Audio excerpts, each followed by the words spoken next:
The drums of war beating loud and clear. Washington calls Pakistan a safe haven for terrorists. We cannot have the Afghanis coming across the border, attacking our forces, attacking Afghanis,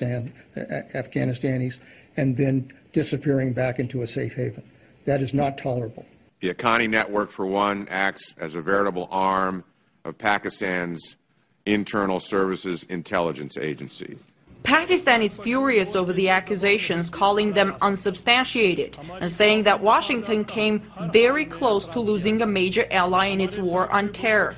If we talk about links, I'm quite sure CIA also has links with many terrorist organizations around the world, by which we mean intelligence links. Over the last 10 years, Pakistan has repeatedly compromised its own sovereignty to help the Americans in their operations. The U.S., while chasing down suspected terrorists, has been bombing Pakistan with drones on a regular basis. The strikes have killed thousands of civilians. Use of drone attacks is not against our sovereignty, it is also counterproductive. It alienates the people that you want to build as friends in this fight against terrorism.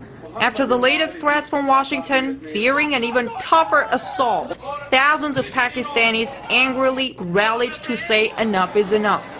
For these people, the U.S. is a hostile power. It's China that they see as a friend. The Americans, in this one instance, have handed over a major hearts and minds victory to the Chinese in Pakistan. In spring, China officially notified Washington that any attack on Pakistan will be seen as an act of aggression against Beijing.